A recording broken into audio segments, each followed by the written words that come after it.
আমার পেছনে সারি সারি যে গাছগুলা, এই গাছগুলা কি জানেন? এগুলো সোনা, এক একটা সোনা।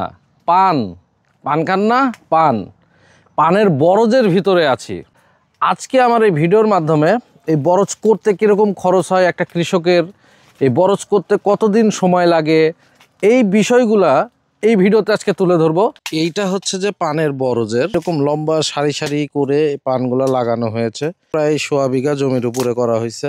প্রত্যেকটা জায়গায় কত সুন্দরভাবে পানগুলা ধরে আছে, দেখছেন কি সুন্দর একটা পরিবেশ। মানে এইখানে আপনার মনে হবে ঘরের মধ্যে এই পান, কত সুন্দর একটা, মানে আপনার কাছে এত সুন্দর লাগবে। আমি কখনো মানে এইভাবে দেখছি দূর থেকে, কিন্তু ভিতরে ফার্স্ট টাইম আমি এই আমার জীবনের প্রথম আমি এই এরিয়াগুলোর মধ্যে ঢুকছি।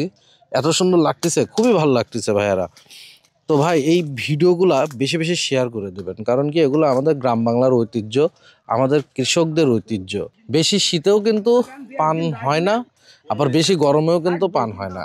একটা শুষ্ক আবহাওয়া থাকতে হয়, যেখানে এরকম এই উপরের যে চালাগুলো দেখতে পাচ্ছেন, চাল দেওয়া হয়েছে পাটখড়ি দিয়ে। এই পাটখড়ি দিয়ে চালগুলো দেওয়ার কারণ হচ্ছে উপর থেকে ডাইরেক্ট যেন অনেক রোদ যেন না পড়ে। বন্ধুরা, এখন আমি এই পানের বরজের মালিকের সঙ্গে কথা বলবো। চাচা, আসসালামু আলাইকুম। চাচার নাম কি আপনার? রহমত। এই বরজটা করছেন কত বিঘা জমির উপরে? 1.5 বিঘা।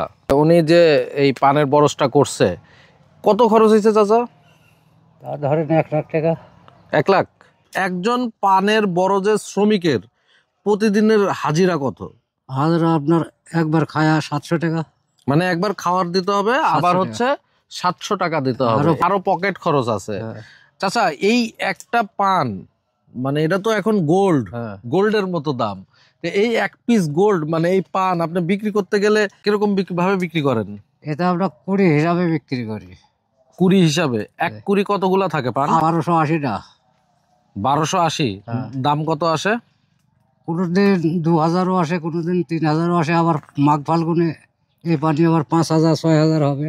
সময়ের উপরে নির্ভর করে এই পানের দাম। কখনো দাম বেশি, কখনো দাম কম। এটা কি আরো সর্বোচ্চ হাইস্ট কত দাম উঠে? উপর আপনার আমরা একবার বেচেছি 11,000 টাকা কুড়ি বেচেছি। 11,000 টাকা কুড়ি। পানের বরজগুলা দক্ষিণ অঞ্চলের এই কুষ্টিয়া অঞ্চলেই দেখা যায়। এই বিখ্যাত ঐতিহ্যবাহী পানের বরজটি আজকে তোমাদের মাঝে আমি তুলে ধরার চেষ্টা করলাম। মানে একটা মানুষ হাঁটার মতো একটা জায়গা, মানে সারা গায়ে পান লেগে যাচ্ছে। এই ভিডিওটি যদি ভালো লাগে তাহলে অবশ্যই শেয়ার করে দেবেন। এগুলো আমাদের দেশের ঐতিহ্য, আর এই ঐতিহ্যগুলো প্রত্যেকটা মানুষের মাঝে যেন ছড়িয়ে যায়। ভেড়ামারাবাসীর কাছে আমার আবেদন থাকবে, তারা এই ভিডিওটি যেন বেশি বেশি শেয়ার করে দেয়। তাহলে বাংলাদেশের প্রত্যেকটা জায়গার মানুষ দেখতে পারবে আমাদের বাংলার ঐতিহ্য। ভালো থাকবেন, সুস্থ থাকবেন। আসসালামু আলাইকুম।